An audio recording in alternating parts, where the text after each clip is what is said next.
अस्सलाम वालेकुम बच्चे, वेलकम बैक टू आशुएब अकाउंटिंग स्कूल। बच्चे 13 क्लास के मंग कॉस्ट क्लासिफिकेशन बारे के खबरें कड़े हुए। कॉस्ट क्लासिफिकेशन नमक दा पता लगे दिले वा चे खर्चा यानी कॉस्ट मंग को सलोर तरीकों से क्लासिफाई कवले शो चे बागे के एटोल के पहले ने बाय एलिमेंट क्लासिफिकेशन नमक दा पता लगे दिले वा चे खर्चा पर द्री सीजन लगे दिले शो मटेरियल लेबर एक्सपेंसेस نو لکه سټډي کوو چې د درې وړ سیزونو د خرچه ولې په څه طریقه او د څه لپاره لګي. نن زموږ چپټر کوم چې بای الیمنټس کې پهلنی دی مټیریل، موږ مټیریل چپټر شروع کوو او ګورو چې په دې مختلف خرچې څنګه څه لپاره او په څه طریقې سره لګي.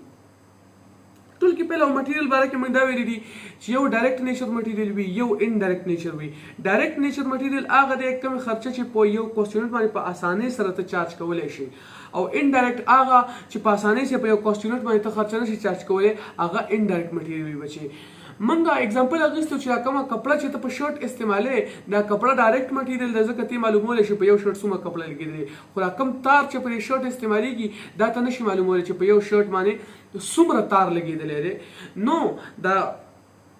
د تار یعنی د تھریډ او د ګونټ د خرچه چې کومه ده دا انډایرکټ ده.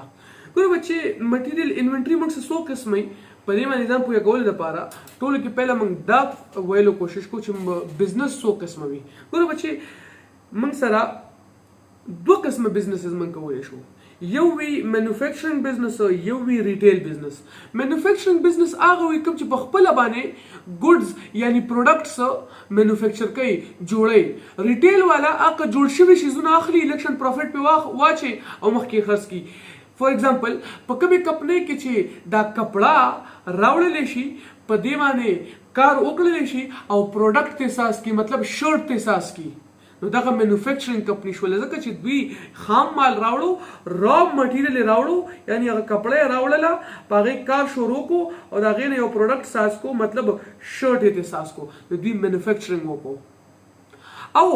ریټیل ولا هم دغه تیار شوی شیزونه واخلي لکه څنګه چې دکانداران وي، دکاندار په خپل سازي خو نه کنه د کمپنۍ نه دغه جوړ شوی شرټونه راوړي، الیکشن پروفیټ په واچي او مخکې خرڅ کی. نو هغه بزنس چې په خپل پروډکټ سازي هغه ته مینوفیکچرینګ بزنس وای، او کوم چې تیار شیزونه اخلي او به مخکې خرڅي هغه ته ریټیل بزنس وای لکه دکانداران. و دا کم کسان چې په خپل سازي هغه ټول کې پهلا خام مال پکار دی کنه، را مټیریل پکار دی کنه، ساده کپڑا پکار دی کنه، د هغه نه به بیا پروډکټ سازي کنه. نو دا ساده کپڑا یعنی را مټیریل یعنی د خام مال دا به موږ ته ملاویږي د کم ځای نه. دا نیکونو نه پلار د نیکه جیداد خو نه خو موږ ته نه پاتې، په وراثت کې خو موږ ته نه پاتې کنه بچي، نه په دم درود جوړیږي. لازم خبره ده چې دا به موږ پرچیز کوو، په دې به پیسې ورکوو، په دې به خرچه کیږي. نو ټول کې پهله دا سټډي کوو بچي چې دا را مټیریل به موږ پرچیز کوو څنګه، ځکه چې زموږ اولین ضرورت هغه دی، زموږ ټول پروسس شروع کیږي د را مټیریل نه. نو ټول کې پهله وایو بچي چې را مټیریل به موږ پرچیز کوو څنګه، یعنی دې د پرچیز کول یا دې اخیستلو د طریقه کار به څه وي. بچي را مټیریل موږ د سره لپاره پکار وي، په هغې په ذریعه باندې موږ پروډکشن وکړو. اوس پروډکشن کوم ډپارټمنټ کوي؟ پروډکشن ډپارټمنټ یې کوي. مطلب د را مټیریل ضرورت چې کوم دی پروډکشن ډپارټمنټ ته دی. نو پروډکشن ډپارټمنټ به چې هغوی ته کله د را مټیریل ضرورت شي نو هغوی به را مټیریل د چېرته نه غواړي؟ د سټورز نه به غواړي، ځکه چې موږ په سټورز کې را مټیریل سیف کوو، هلته ساتو، هلته دې دیکھبال کیږي، هلته دې کتنه کیږي، هلته دا موږ سټور کړي وي. اوس سټورز نه دوی چې دا مټیریل راغواړي دا به په څه طریقه راغواړي؟ اوس داسې خو نشي کولی چې یو چاچا ورولېږي چې هلته نه 200 ګزه دا جوړه راوړه او 100 ګزه پکې هغه کپړه راوړه او یو نیم 100 ګز پکې کاټن راوړه او 50 ګزه پکې لیلن راوړه. داسې خو نشي کولی کنه بچي. چاچا جستا سارے څه خوړلي هغه ته یاد نه دي، نو که هفته پسې تا تپوس وکړو چې هغه ورځ تا څو مټیریل راوړی د کوم ځای نه راوړی او څه لپاره راوړی هغه ته به یاد وي. حالانکه موږ خو دا ویلي چې مینجمنټ والو له پکار دی چې یو فنکشن یو اکټیویټي ښه په صحیح طریقې سره هغوی ریکارډ کړي چې سبا ورځ څه ضرورت هم راځي نو چې موږ څه زاړه ریکارډ هر څه بالکل 1 to 1 پوره ډاکومنټډ فارم کې پراته وي. نو مطلب دا به موږ پس نه څه ډاکومنټس په ذریعه باندې دا مټیریل راغواړو چې زمونږ څه سبا ورځ د پاره څه ثبوت وي چې موږ کله مټیریل راغواړو نو ریکویسټ کوو کنه بچي چې موږ درته ریکویسټ کوو کو سټورز کې سامان پروت وي مټیریل پروت وي نو راوړلېږئ خام مال کو پروت وي راوړلېږئ موږ په مخکې پروډکشن کوو نو د ریکویسټ کولو د عمل ته څه وایي ریکویزیشن وایي او دا ریکویزیشن به د یو ډاکومنټ په ذریعه کیږي چې لکه سبا ورځ د دې ثبوت موجود وي نو دې ته موږ ریکویزیشن نوټ وایو دیوا ریکویزیشن را لېږي اوس دا ریکویزیشن یعنی ریکویسټ د څه شي لپاره را لېږي مټیریل لپاره را لېږي کنه چې موږ ته مټیریل راولېږئ نو دا شو مټیریل ریکویزیشن نوټ نو پروډکشن والا به مټیریل ریکویزیشن نوټ راولېږي سټورز ته چې موږ له سامان راولېږه اوس کو سامان اویلیبل وي موجود وي خو پروډکشن والا ته به ولېږلی شي خو کو سامان موجود نه نو بیا موږ مجبور یو چې هغه سامان پرچیز کو مطلب وایخلو اوس د سٹور والا کار خدا دی چې هغه په صحیح طریقې سره مټیریل صرف ځان سره سٹور کوي اغستل خو دغه کار نه دی کنه د هر یو ډپارټمنټ خپل خپل سپیسیفیک فنکشن وي نو اغستل د چا کار دی پروډکشن ډپارټمنټ نه د سٹور ډپارټمنټ نه د پرچیز ډپارټمنټ نو سٹورز والا با اوس ریکویسټ وکي پرچیز ډپارټمنټ تھا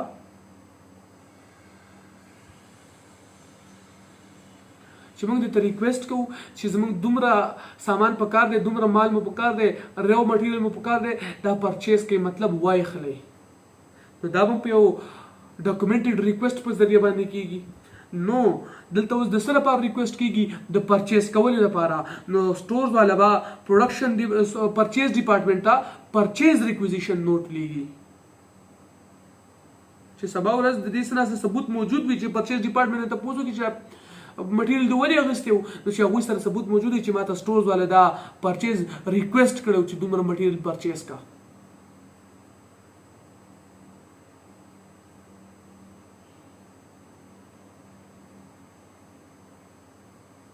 اوس پرچیز والا بس چلو کی هغه به مختلف سپلایر سره خبرې شروع کی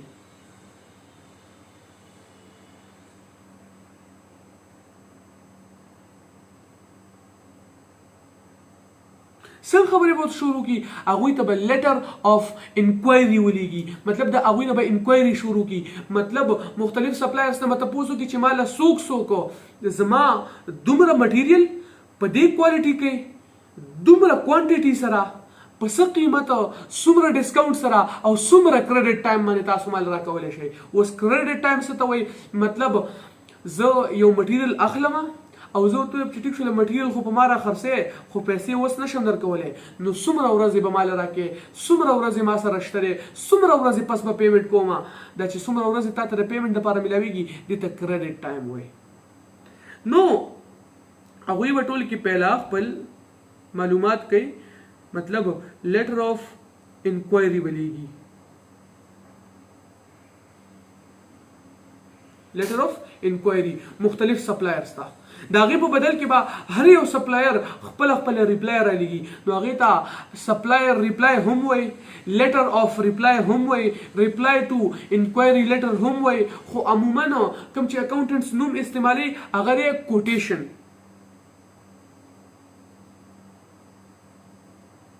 مطلب دا به هغه ډاکومنټ دی په هغې چې خپل هر یو خبره هغوی کوټ کړي لیکلي اوس په دې کې به هغوی څه لیکلي هغوی به دا لیکلي چې او زه دله دومره مټیریل دې کوالټي والا دومره کوانټیټي کې په دې ریټ در کوم دومره به مې ډسکاونټي او دومره به دله لیټ سپوز 10 ورځې 15 یا 20 ورځې به کریډټ ټایم در کوم دا ټول ډیټیل به کې لیکلي اوس موږ سپین پوسټه کې به چیرې چا بدي شي یو ښایسته شانته پیارا سا چکنه سا پپو سپلایر موږ ته میلاو شو موږ ډېر ریسس خلک یو بچې موږ سپلایر یو خوښ شو چې بھئی دا ښایسته دی پپو سړی دی پپو بچی دی همدې نه به سامان اخلو پرېږده مټیریل چې هر څنګه ګورو به خدای هم پوهېږه که بچی داسې څه کارنامه ونه کوي خالي پوهولو دپاره اګزامپل در کوم بچی اګزامپل نو زموږ یو سپلایر خوښ شو د هغه یو کوټیشن مو خوښ شو نو بچی تاسو چې کله رسټورنټ ته لاړ شئ که نه ټولې کې پهله تاسو ریکویسټ کوئ چې مینیو راوړئ اوس مینیو تاسو ګورئ دننه پکې آلو او ساګ خوښ شو نو اوس د ساګو راوړلو لپاره به ریکویسټ کوئ که نه اډر به کوئ تاسو بیا اډر کوئ که نه نو زمونږ یو سپلایر خوښ شو اوس به موږ اډر کوو چې زما دا پرچیز اډر دی دا مټیریل ما ته راولېږه همستانې غواړم نو موږ به اوس پرچیز اډر رالیږو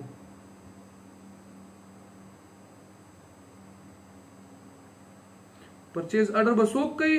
پرچیز ډپارټمنټ چاته به کوي سپلایر ته به کوي اوس بچي یو خبره واورئ که تاسو کې چا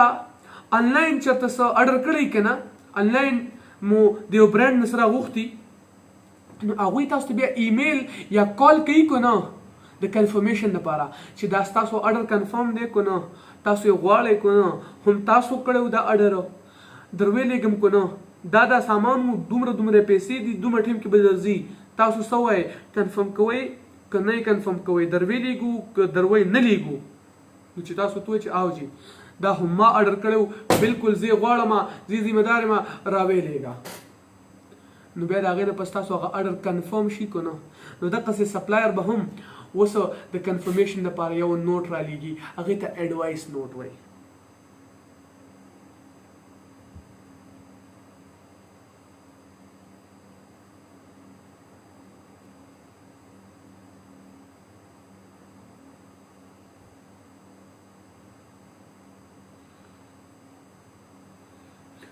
اوس سپلایر ایډوایس نوټ راولېږو نو ایډوایس نوټ یو خو د کنفرمیشن کار کوي دویمه په دې باندې هغه خپل ټول ټرمز اینډ کنډیشنز لیکلي چې څه به درلیږم څومره قیمت به یې درلیږم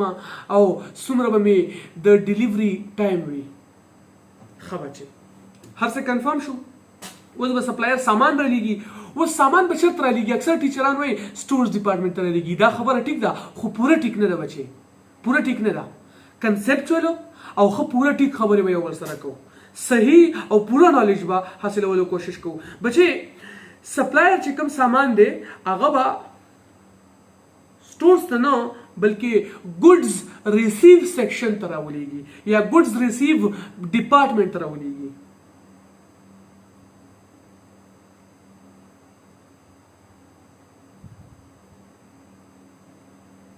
اوس تاسو ته مې وویله چې سټورز خبره هم ټیک ده خو پوره ټیک نه ده دا ټیچران سټورز ډایرکټ ولې وایي بچې ګوډ ریسیو سیکشن چې کوم دی دا هم د سټورز یوه حصه ده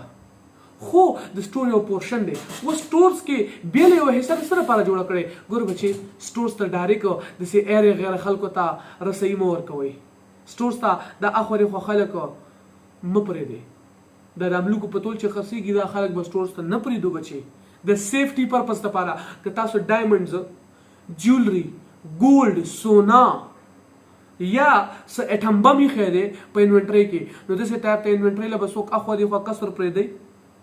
یا لیټ سپوز تاسو ته په انوینټرۍ کې څه نازک سامان پروت دی چې کوم پروفیشنل طریقې سره صرف خلک هینډل کولی شي نو دا ایرا غیره نه تو غیره به ورلېږي د نه سټورز ته ور پرېږدې به دومره کوتر به وکړي بچې چې په نقصان به دې بیړۍ چاپه کړي نو نقصان کولو ته خو نه یې ناست که نه بچې نو موږ به دا اخوا دېخوا خلک سټورز ته نه پرېږدو دا نن ما سره واده وکړئ واده نه واده ښه بچې نو ګوډ ریسیو سیکشن دې دپاره اساس شوی چې هلته د سټورز خپل پروفیشنل کسان وي هغه انوینټري ریسیو کوي او که چېرته بیا پروډکشن والا دلته لیږلي که نه نو لیږلی کېږي هم د دلته نه د دې لپاره چې لکه دننه سټورز ته څوک نه ځي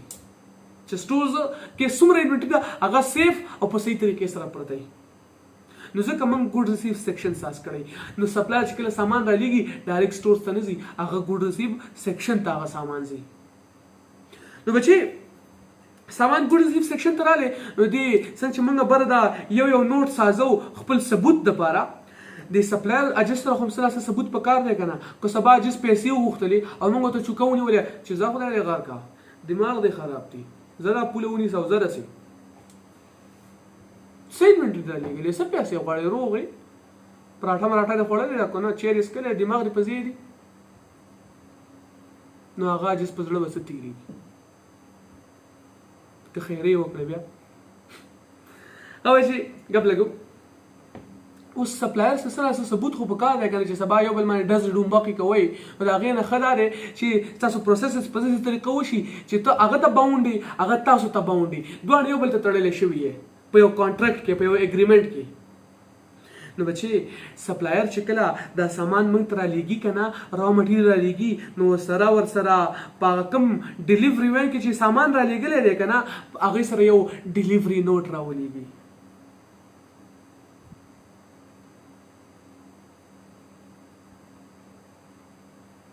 اوس اکثر ټیچران وایي دا ډلیوري نوټ به راشي دلته ګوډ ریسیو سیکشن کې به هغه سټور کیپر چې موږ کوم کېنولي یا چاچا چې موږ کېنولي کوم چې سامان ریسیو کوي هغه به یې ساین کړي او واپس به سپلایر ته ولېږي دا خبره هم ټیک ده خو پوره ټیک نه ده بچې د دې به دوه کاپیانې جوړېږي یو به ګوډ ریسیو سیکشن والا ځان سره کېږي او بل به واپس ولېږي وجه ګوره بچې که چېرته ده دا ریکارډ ځان سره ویوړل ډلیوري نوټ یې ځان سره ساین کړی ویوړو او د 50,000 نه سبا په خپل ماشین باندې یو بل زیرو ورسره ولګو 50,000 یې احساس کړو نو بیا به 50,000 روپۍ ورکړې ځکه چې هلته خو پې زموږ د سټور کیپر ساین پروت دی نو هغه جسته خو ثبوت شته دی که نشته خو چېرته دې دویمه یو کاپي زموږ سره هم پرته وي که نه نو 50,000 څه 15 لکه خو احساس کړي تاسو به ورته چې باچا دا وګوره ټیک شوله 15 لکه نه 15 لکه او 50,000 در کوم خو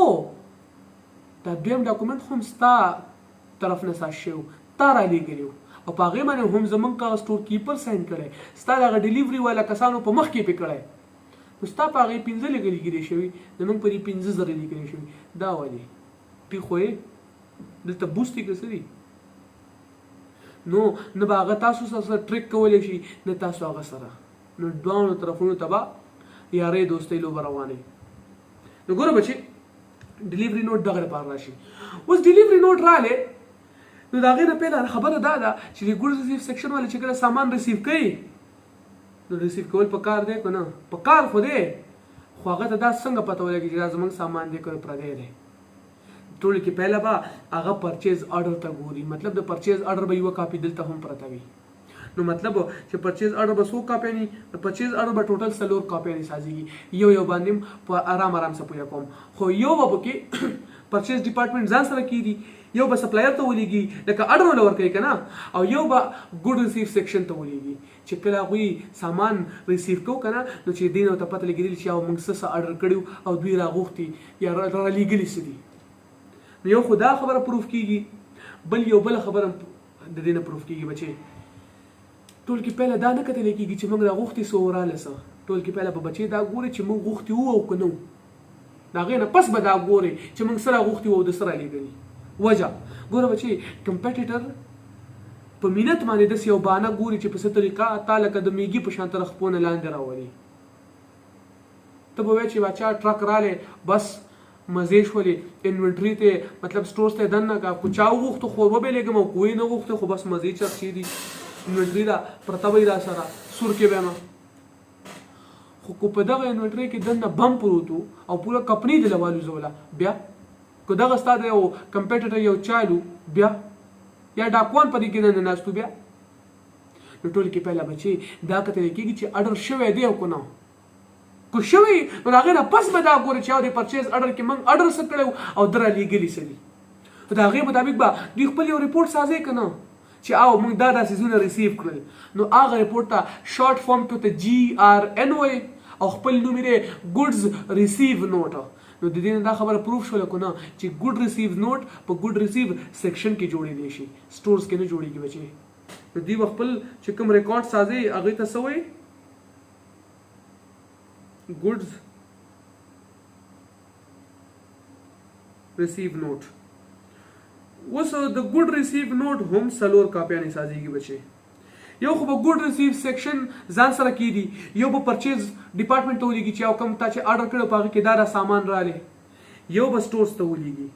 ځکه چې سامان رالی نو اوس بیا ګوډ ریسیو سیکشن سټورز ته لېږي که نه نو چې کله دا سامان دوی سټورز ته ولېږي نو سره به یوه کاپي د GRN نمبر ولېږي چې او ما دا ریسیو کړي وو په هغې کې مې دا تا ته در ولېږئ نو چې سټورز ته سامان رالی هغه بیا مخکې پروډکشن ډپارټمنټ ته ولېږي نو زموږ لوبې خو روانې شولې خو ګوره د پرچیز آرډر یو کاپي لا پاتې ده چې موږ نه ډسکس کړی چې دا به چېرته ځي او د GRN هماغه 4مه کاپي پاتې ده موږ لا نه ډسکس کړی چې دا به چېرته ځي لس 12-15 ورځې وشولې سپلایر چغې سازې کړې تمبل راواغستو په ډنګ ډونګ راغلی چې باچا روپۍ راکا روغې څنګه یې دماغ دې په ځای دی مزو کې مټیریل دی واغستو پروډکشن شروع دی او نخرې پیښې دي پردي روپو غم درته نشته زما بچي خاورې خوري نو هغه به د روپو غم کېږو نه بچي نو هغه د دې روپو یو سټریټیجیک طریقې سره یو پروفیشنل طریقې سره موږ یو ریمایندر راکړي اوس پروفیشنل طریقه سره هغه به انوایس راولېږي انوایس څه ته وایي د پیمنټ ریمایندر چې یا دهانۍ چې هغې ته موږ انوایس وایو اوس هغه خو سیل کړو که نه هغه په موږ سامان خرڅ کړی نو د هغه لپاره به دا انوایس سیل انوایس مطلب د سیل ریمایندر او موږ خو ته پرچیز کړو موږ ته سامان اخیستی و سودا مو ته کړې وه نو موږ دپاره به دا انوایس پرچیز انوایس اوس دا ریکارډ یې موږ د سپلایر دپاره خو نه کوو ځان دپاره یې کوو که نه نو موږ به پرچیز انوایس ځان سره ریکارډ کوو نو سپلایر جناب به رالیږي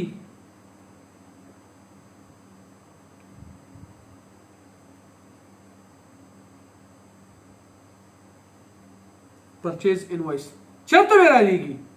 اکاونټس ډپارټمنټ ته به رالیږي ځکه چې د پیسو ټول لین دین اکاونټس ډپارټمنټ والا کوي کوم ته چې فاینانس ډپارټمنټ هم ویلی شي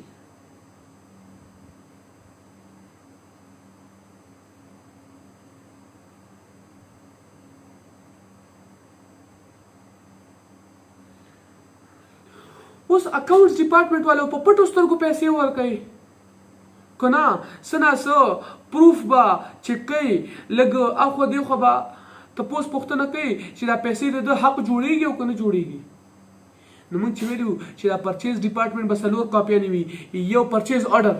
یو به پرچیز ډپارټمنټ کې پاتې شي یو پرچیز آرډر کاپي به سپلایر ته لاړه شي چې هغوی ته خو به آرډر ورکوي که نه یو ګوډ ریسیو سیکشن ته لاړه شي چې لکه تاسو کله مټیریل ریسیو کوو چې اساني وي څلورمه به دلته اکاونټس ډپارټمنټ ته راځي څه دپاره چې موږ پهله چک کوو چې او ما څه څه راغوښتي وو او دې پیسې د څه څه غواړي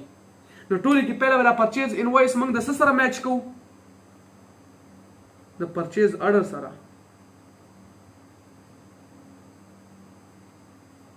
اب خبره اوس دا ده بچې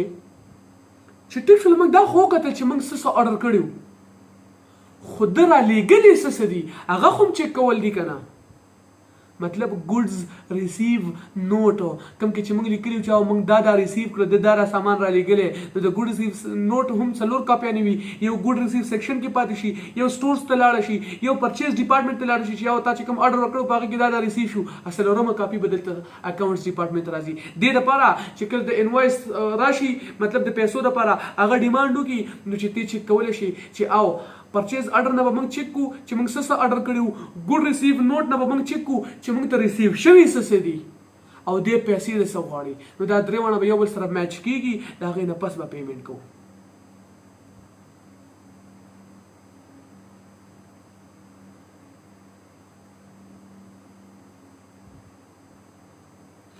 ګوډ ریسیو نوټ اوس بچي کو دا هر څه ټیک ټاک وو خو پیمنټ به وکړو او ریکارډ به ګوزان سه خو کو دې کې څه مسله وه مسله څه کېدی شي مسله دا کېدی شي بچې چې کېدی شي موږ 100 یونټ راغوښتي د 1.5 سل رالیږلي نو دا 50 خو زموږ د څه کار نه دي که نه کاسې پراته ایکسپایر بشي خراب بشي نو پیسې به ټول په موږ تاوان شي که نه یا موږ چې کوم مټیریل راغوښتی دا هغې لږ شانته بدله کوالټي ده رالیږلې یا د چې څومره رالیږلي په هغې کې 100 یونټه داسې دي چې هغه ایکسپایر شوي دي یا په لاره باندې هغه کسانو ډیمیج کړي وو یا مات کړي دي نو زموږ د څه کار خو نه دي که نه نو که موږ سره پراته په موږ به تاوان شي نو دا واپس کول په کار دي که نه او ورته وویو چې تا چې په موږ باندې کومې پیسې راوښتي که نه هغې نه د دې دا پیسې لرې که کټې که ځکه چې سامان خو زه واپس درلیږم نو دا به موږ څنګه واپس کوو په 2 نوټس په ذریعه ډیبټ او کریډټ نوټ په ذریعه بچا موږ ته ویلی کېږي چې کسٹمر چې کوم دی مطلب موږ کسٹمر یې دې ټیم کې که نه کمپني کسٹمر ده که نه سامان هم دې اخیستی دی نو کسٹمر به ډیبټ نوټ لیږي سپلایر چې کوم دی هغه به دې په جواب کې کریډټ نوټ را لیږي مطلب څه شو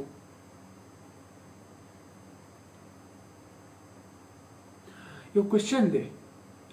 ډیبټ نوټ مطلب ډیبټ خو چې کله اسټ سیوا کېږي نو خلک یې ډیبټ کوي او اسټ چې کله کمیږي نو کریډټ کوي. نو موږ خپل اسټس واپس ورلیږو، کوم شیزونه چې اغوستي او واپس سپلایر ته لیږو. نو موږ له پکاره چې موږ کریډټ نوټ لګولې وي او سپلایر له پکاره چې ډیبټ نوټ را لګولې وي، ځکه چې هغه ته خپل سامان واپس ملاويږي، واپس وتا غټول چې کوم څه په موږ را خرڅ کړي واپس وتا خپل اسټس ملاويږي. نو پکاره دی چې ډیبټ نوټ را لګولې وي، نو دا موږ ډیبټ ولې لیږو او کریډټ ولې لیږي. بچا اکثر خلک په دې کنفیوژن کې، خو دا مسله راغی خبره سره نه ریلیټ کوي. دا د اسټس د تلو راتلو خبره نه ده. دی کنسپټ باندې خو په صحیح طریقې سره ډیټیل سره ځان پوهه کوو بچي. نو پهله ته د فاینانس ډبل انټری چې کومه ده د پرچیز او د سیل هغه خیمه بچي چې د پرچیز بس انټری، پرچیز ریټرن بس انټری، سیلز بس انټری، سیلز ریټرن بس انټری، او هغه دی لوجیک سره څنګه میچ کوي دغه به سټډي کوو. دلته موږ لیکلي if the invoice is correct you must record and pay the supplier. خو if the invoice is incorrect نو کوم چې بایر دی مطلب کسٹمر چې کوم دی چې سامان اغوسته دی هغه به سپلایر ته ډیبټ نوټ لیږي او سپلایر به هغه په جواب کې کریډټ نوټ را لیږي. موږ چې ډیبټ نوټ ولېږو نو تر هغه پورې به سامان نه ورلیږو چې تر څو پورې هغه په جواب کې کریډټ نوټ نه را لیږلی. ولې کریډټ نوټ چې راولېږي مطلب هغه ومنله چې او ټیک شوله سامان واپس راولېږه، پیسې به ته کمې کم. که تر څو کریډټ نوټ نه ورلیږلی او سامان دې ورولېږو نو نقصان دې وکړو، ځکه پیسې خو هغه په تا باندې راوختي دي، نو پیسې هم دې راوختي دي، سامان دې مو ورولېږو، دواړو نه خلاص شوې. نو دا ډیبټ او د کریډټ نوټ کنسپټ سره د هغې لپاره موږ ډبل انټري زده کوو. ګوره بچې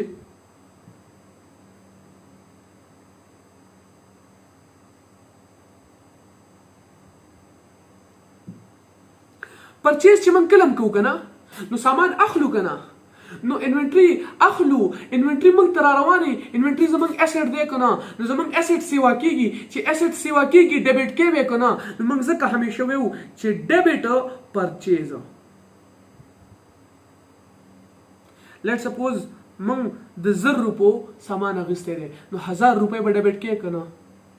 ښه انوینټري خو هم سیوا کړل، اسټس هم سیوا کړل، کو چا نه تپوس وکړو چې دا ولې دلته ډیبټ لیکلی دی وجه نو څه ناسته ریزن خو به ته ښیې که نه، وجه خو به ته ښیې. نو ته ووایه چې باچا غوسې مه کوه، جګړه مه کوه، درته وایم ځکه چې دې په بدل کې په ما یا خو کیش مې ورکو یا په ما پیبلز رااله، چې په قرض دې اخیستی نو موږ وایو چې په ما پیبلز رااله، مطلب دا به وروسته یو څو ورځې پس پې کوم، دا به وروسته پیمنټ زه کوم، په ما قرض راواوښته د هغه د دې په بدل کې به پیسې ورکوم. نو دا پیسه خو هم ستا اسټ و که نه او ستا د جیب نه په بدې په بدل کې اوس پیسه روانه ده، هغه اسټ دې کمیږي نو هغه اسټ به واپس موږ کریډټ کوو که نه، ځکه چې اسټ کم شو. نو ځکه موږ ویو چې کیش یا پیبلز چې کوم دي هغه به کریډټ کېږي. خو دې ټایم کې موږ په قرضو سامان اخیستی، ځکه چې موږ به پرچیز کې ویل کنه چې پیلم سامان واغوستو 12 ورځې پس انوایس راغلی نو پیبلز دي مطلب قرضه، نو په موږ قرضه 1000 روپۍ رااله، مطلب په موږ لایبیلیټي رااله، لایبیلیټي کریډټ وي که نه. ښه بچې اوس موږ سامان راوړو په هغې کې څه مسله راوته 300 روپو سامان پکې خراب دی یا بدل دی یا سیوا دی، خو په موږ باندې خو تاوان دی که نه یو قسم لا اب واپس کوو که نه. اوس چې اسټس موږ اخیستل پرچیز کول نو اسټس هم سیوا کېدل مطلب ډیبټ کولم، و چې هم د هغه اسټس نه 300 سامان واپس لیږو، 300 اسټ واپس لیږو، 300 اسټ واپس راکوزو نو کریډټ کوو بیا که نه. نو ځکه موږ وایو بچې چې پرچیز ریټرن چې کوم دی که نه هغه کریډټ کېږي د 100 روپو د 300 روپو، ځکه چې 1000 مغیستی و 300 پکې خراب وو نو ریکارډ شوی خو 1000 دی که نه، هغه 300 ته راکمولو که نه نو هغه 300 ته واپس کریډټ کو، 1000 هم ډیبټ کړی وو نو هغه 300 ته واپس را کریډټ کو، را کم کو.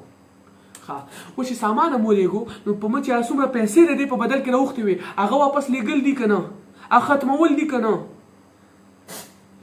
اوس موږ خو په ځان باندې قرض راړولی، لایبیلیټي راړولی، 1000 روپۍ هم لیکلي چې دا به پیمنټ کوو، خو 300 سامان هم واپس کوو که نه نو هغه 300 قرض هم راکمول دي که نه. نو دا قرض د 1000 نه 700 ته به څنګه راولو؟ قرض چې په موږ سیوا کېدو لایبیلیټي سیوا کېده که نه، مطلب موږ پیسې به ورکولې، اسټ به هم د جیب نه تو که نه نو کریډټ کوو به مطلب پیبل چې په تا څومره سیوا کېږي، قرضه چې من څومره سیوا کېږي، لایبیلیټي چې من څومره سیوا کېږي کریډټ کوې به. اوس په هغې کې هغه 300 قرضه په موږ را کمه شوه که نه، چې کمیږي واپس به یې ډیبټ کوې که نه نو ځکه موږ ویو چې پیبلز واپس کمولو دپاره موږ هغه ډیبټ کوو.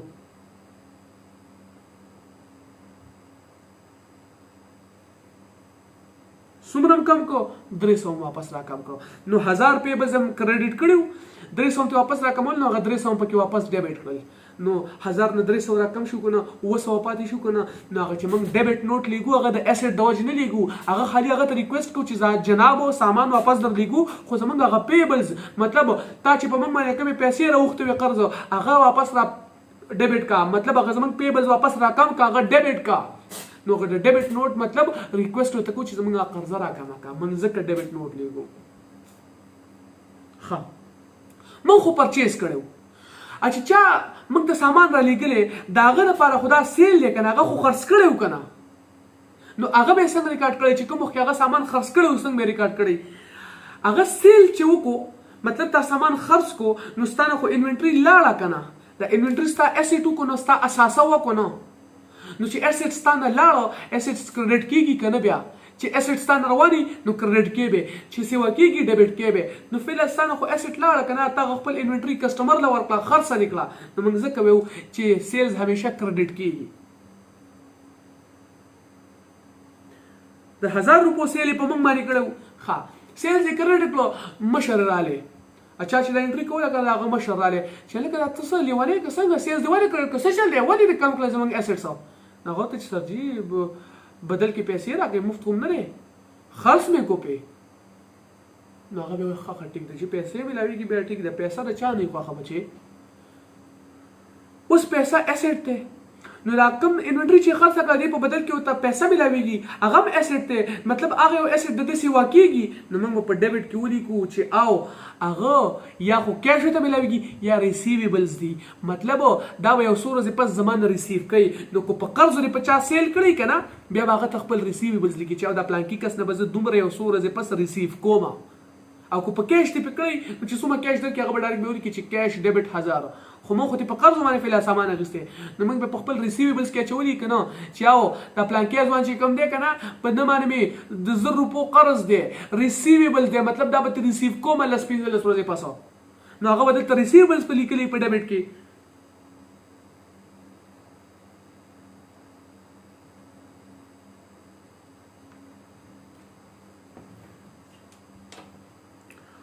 اوس سیل یې وکړو یو 115 ورځې پس پسې موږ فرمان جاری کو چې باچا په دې کې 300 سامان سیوایي دی را لېږلی دی یا خراب دی یا ایکسپایر دی یا ایگزیکټ کوالټي نه ده کوم چې موږ غوښتې وه دا واپس کوو د دې هغه پیسې واپس را کمې کا د دې هغه پیسې نه در کوم اوس به 1000 نه زه صرف 200 در کوم ځکه چې دا 300 سامان زما د کار خو نه دی زما د ګټې خو نه دی زما د فایدې خو نه دی کوم چې ما راغوښتي وو هغې لپاره زما نه پکارېږي سامان دې واپس واخله او هغه 300 روپۍ کمې کا نو هغه ته چې هغه خپل سیل واپس ریټرن شو نو هغه انوینټري ته واپس ملاوېږي که نه هغه اسیټس ته واپس ملاوېږي که نه نو اسیټس واپس ډیبټ کوي که نه نو موږ ځکه ویو چې کله ته سیلز وکړې اسیټس د نه رواني نو موږ ویو چې سیل کریډټ دی خو چې هغه سیل تا ته واپس را ریټرن شي نو هغه اسیټس هغه انوینټري تا ته واپس ملاوېږي که نه چې اسیټس واپس را ډیبټ کوي که نه موږ ځکه ویو چې سیل ریټرن همیشه ډیبټ کېږي بچې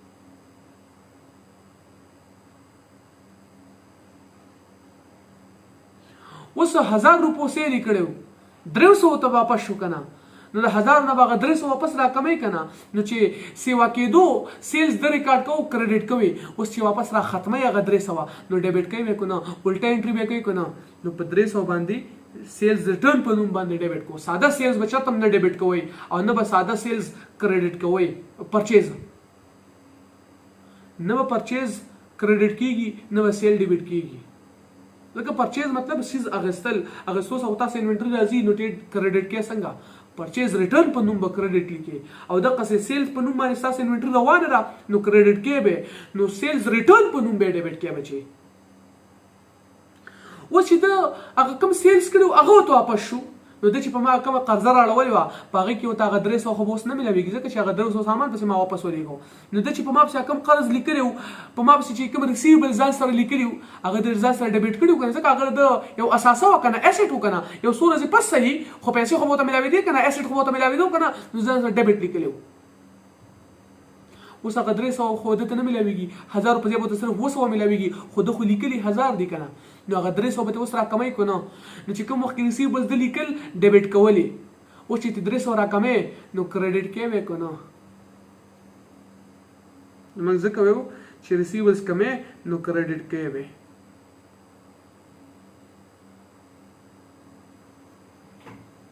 ځکه موږ ډیبټ نوٹ لیکو چې موږ د ریکوست کو زموږ هغه پیبلز واپس ډیبټ کا مطلب هغه پیبلز هم ورا کم کا په 300 باندې او چې هغه خبره ومني نو هغه چې ټیک شولا کریډټ نوٹ راولې کو مطلب ټیک شول زما هغه ریسیبلز کم کا مطلب هغه پیسې مې کمې کا او سامان واپس راولېګا منظور ده. نو ډیبټ او کریډټ نوٹ د دې لپاره لیکيږي چې موږ د دومره پروسس چې کوم وو په دې په منځ کې چې کوم ډاکومېنټس استعمال شو بچي د تھیوري لپاره اکثر دې کې څه ته پوس راشي کنه نو دغه ډاکومېنټس یو ډاکومېنټ په غور سره لګوي شروع کو د پرچیز سایکل چې د کوم ځای نه شروع شو کنه هغه ډاکومېنټس نه شروع کو ټول کې پهله ډاکومېنټ ګوره ټول کې پهله خو ما د تھیوري د طریقې دا چې د ډاکومېنټس انوالوډ ان د باینګ اند سیلینګ ار پرایم سورس اف کاست اند ریونیو د خرڅ او خرید په دوران کې پرې پروسس کې چې کوم ډاکومېنټس موږ مینټین کوو کنه ریکارډ کوو دا ډېر ضروری سورس دی ذریعہ ده د سشي د کاست او د ریونیو انفارمیشن. اوس کاست څه ته وایي ریونیو څه ته وایي بچي ګوره په دې باندې ما خرچه وکړله 10 روپۍ او دا پروډکټ مې ساس کو نو 10 روپۍ خو دې کاست شو خرچه شو. اوس 15 روپۍ مې په خپل ګټه واچوله پروفیټ واچو نو په 15 مې خرڅ کو نو دا 15 دې ما سیلینګ پرایس ایخو کو نو دا تر هغې پورې دا 15 روپۍ به سیلینګ پرایس چې تر څو پر دا خرڅ شوی نه دی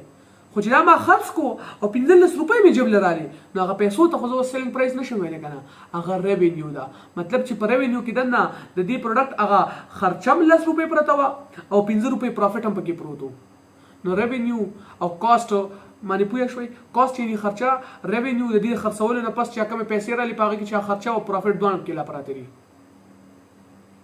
نو ټولو کې پهله نوټ موږ ویلی پرچیز ریکویزیشن نوټ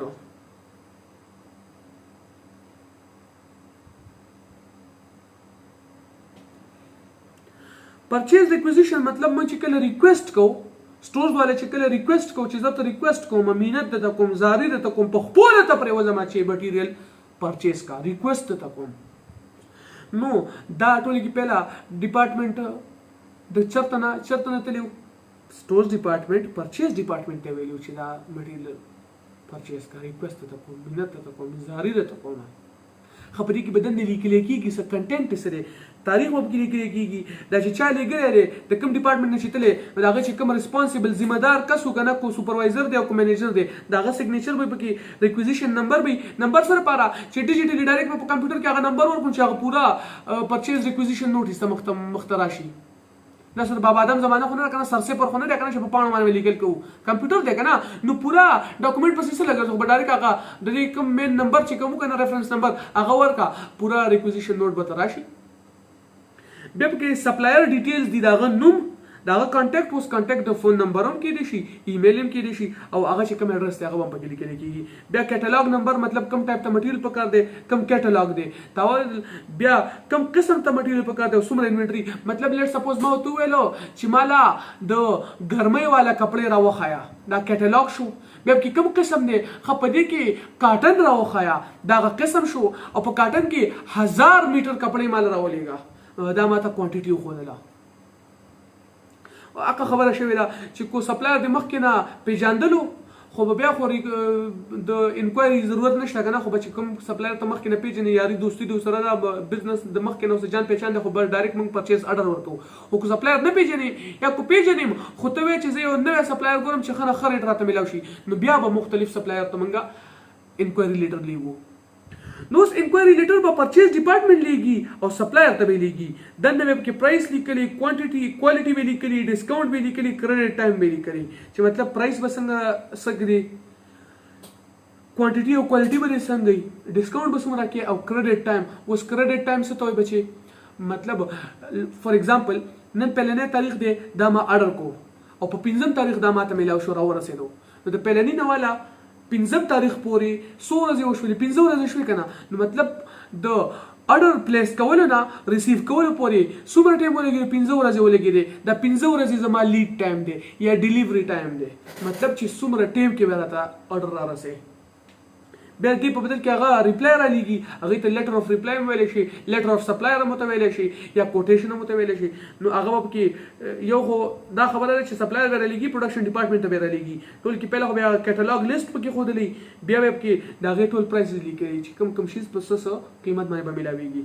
نو په هغې کې به موږ یو سپلایر ایویلویټ کړو، مطلب خوښ به کړو، هغه به سلیکټ کړو، هغه ته به پرچیز اډر ورکړو موږ.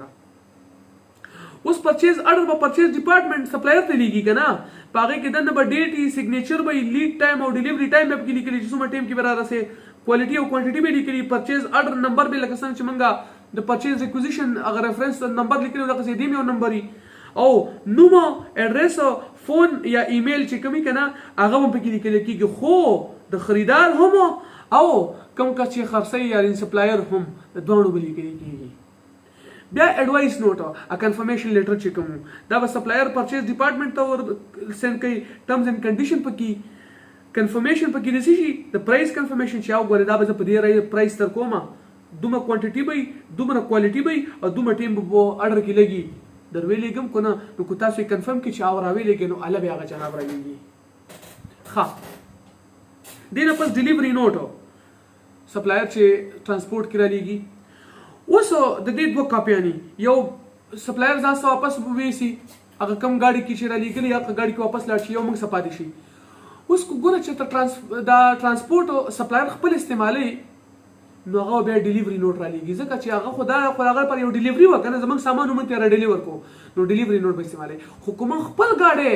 نیسو او هلته بوځو، په خپله دا خپل انوینټري راوچته راوړوي، خپله دا خپل پیکج دا خپل کنساینمنټ راوچته راوړوي، نو بیا به کنساینمنټ نوټ سازېږي، او بیا به نوټ موږ سازو، هلته به یې ځان سره وړو، یو به سپلایر ته پاتې شي ساین به یې پې کړو، یو به یې ځان سره وړو. بیا درته وایم که چېرته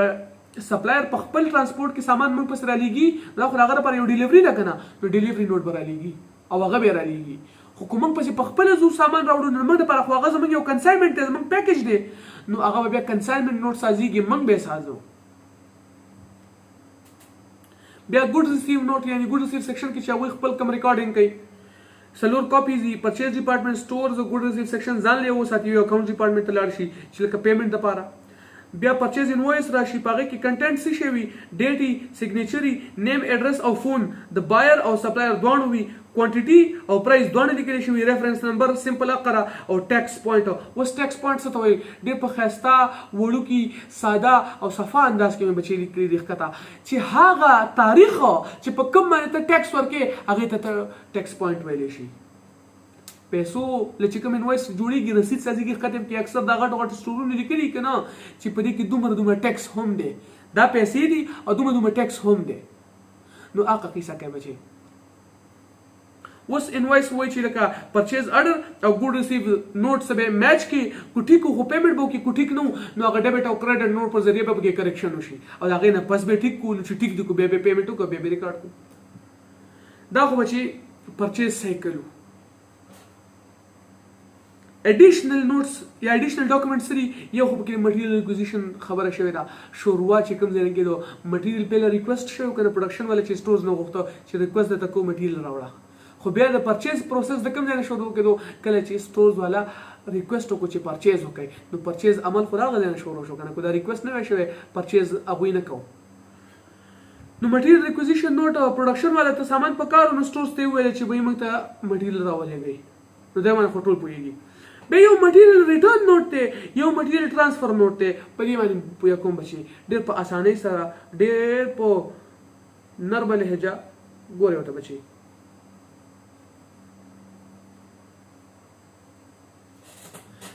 لیټ سپوز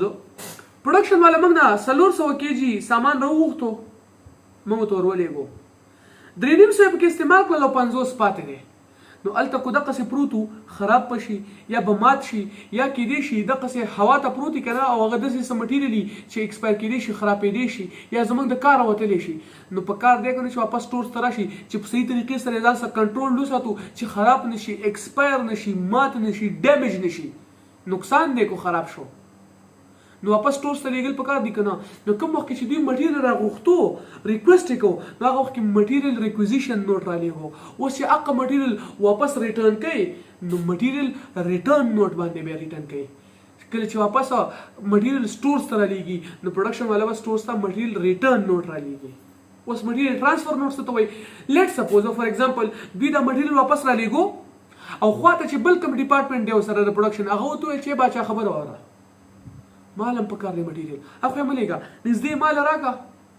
زه به په خپل پروډکشن ډپارټمنټ روان کړم کو نور دې پکار شو هلته نه به راولېږي هلته نه به راوغواړو پروډکشن هلته به میلاو شي د سټورز نه سامان. اوس دله پکار دی کنه چې سره ریکارډینګ وکړي ځکه چې کو سبا ته موږ ته پوښتنه وکړي چې به 400 کېجی هم ضرور لیکلي استعمال شوی خو صرف 300 باقي 50 کېجی څه شو نو پکار دی چې هغه څه ثبوت وي چې ولا لیکلي دي 400 300 استعمال کړه خو 50 مې دی باچاله ورکړی دی د کې کیلډر او چې شو ماته بار بار وایي چې پروډکشن کوم 50 کېجی را کم دی راوي لیګا نو ثبوت پکار دی کنه نو دغه ثبوت د مټیریل ترانسفر نوٹ دی. مټیریل ترانسفر نوٹ څه ته وایي؟ کله چې یو ډپارټمنټ مطلب په کمپنۍ کې دننه یو پروډکشن ډپارټمنټ بل پروډکشن ډپارټمنټ لا څه سامان د خپل انوینټری نه خپل مټیریل نه ورکوي نو مټیریل ترانسفر نوٹ باندې به ورکوي چې هغه څه ثبوت وي چې سبا ته پوښتنه چې هغه ته چې ما راغوښتې وو خو سمې ته پکې د بل ډپارټمنټ لا ورکو دا غوي ضرورت وو نو هغه په مټیریل ترانسفر نوٹ لیکل کېږي.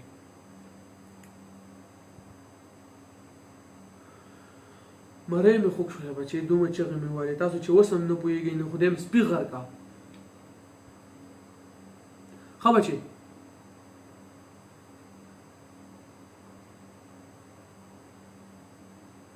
دې نه مخکې مې کلاس اردو کې ریکارډ کوو نو دا ټول هغه نښې نښانې پکې لیکلې شوي دي.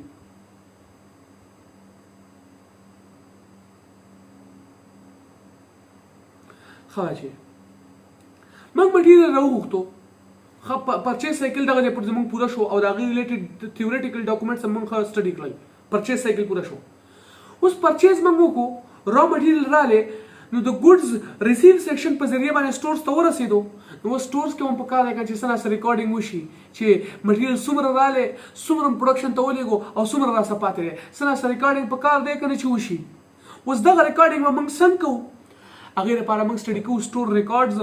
یا ریکارډینګ اف مټیریل چې هر څه ورته وایي. دو قسمه ریکارډینګ کیږي په سټورز کې یو بن کارډ یو سټورز لیجر کنټرول اکاونټ. ګوره بچې دې دوانو کې فرق کولو لپاره یو وړوکی ټریک ښیم تاسو ته. موږ ډسټبن ته په شارټکټ کې بن وایو که نه وایي دا کاغذ واخله په بن کې واچوه مطلب هغه ډسټبن ته یې واچوه نو دا یو قسم له ډسټبن دی په رښتیا ډسټبن نه دی خو د دې بل ریکارډینګ په مقابل ډسټبن دی. څنګه ډسټبن دی دا خالي ټریک دپاره ورته ښیم اسانتیا دپاره. ګوره بچې بن کارډ چې کوم دی که نه دا به هغه سټور کیپر جوړوي کوم چې په هغه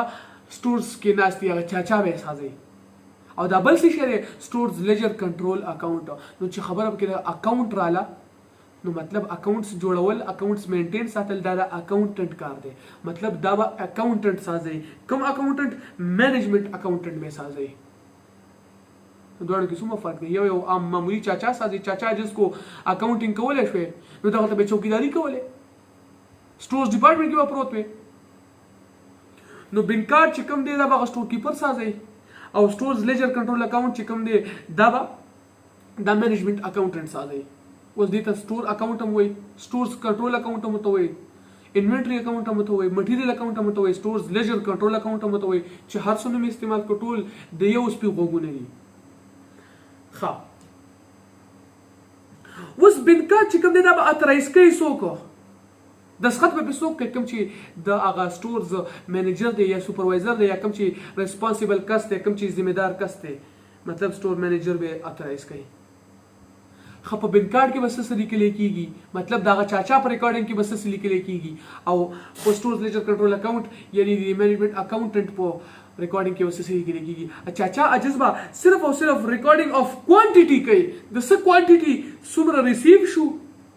مطلب پرچیزز موږ وکړل څومره موږ ته ریسیو شو ریسیټ مطلب رسیدونه مو ورکړه خو چې څه ریسیو کېږي هله به رسید ورکړي که نه نو هغه به کوانټیټي نوټ کړي چې څومره څیزونه موږ ریسیو کړل څومره ایشو کړه مطلب پروډکشن والا له مو ولېږل او څومره زموږ بیلنس انوینټري ده مطلب څومره پاتې شوله نو مطلب څه دی نو هغه به دا نوټ کوي چې 1000 کېجي ریسیو کړه مطلب واغسته په هغې کې 600 بیا پروډکشن والا ته ولېږله او 400 پاتې دي دا به د هغه ریکارډینګ وي. خو اکاونټنټ او په چاچا کې یو فرق پکار دی که نه. یو ای سی سی ای یو اکاونټنټ او دکاندار کې لږ شانته فرق بچي، ډېر نه،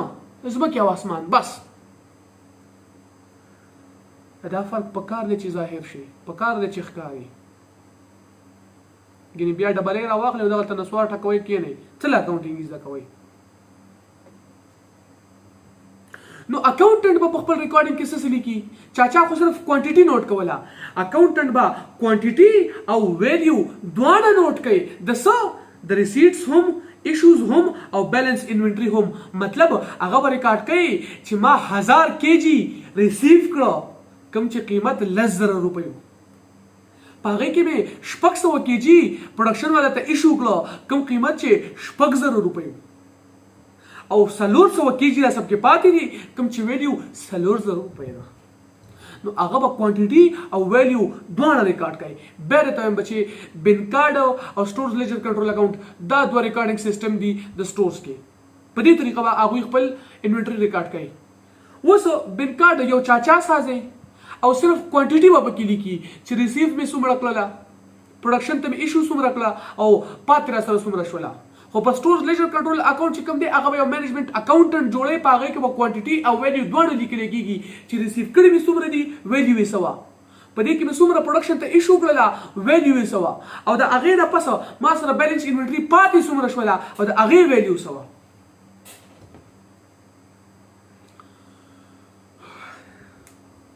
بچې نن دپاره دومره پوره دی، صرف ویل نه دي، زده کول هم دي. کنسپچوال زده کړه کوئ،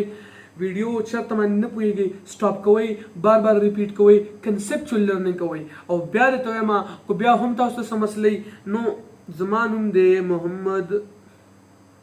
شعیب او دا زما نمبر دی 03392339233. دا زما نمبر دی بچې، دا 33 دی. یو منټ، لیټ می کریکټ اټ and write it again. هیڅ قسمه څه مسلې ډایرکټ تاسو واتس اپ باندې رابطه کولی شئ. کو هغه ټیم څه جواب میلاو نه شو، لږ ټیم پس به میلاویږي، خو انشاءالله جواب به تاسو ته میلاویږي. الله پامان، ټاټا.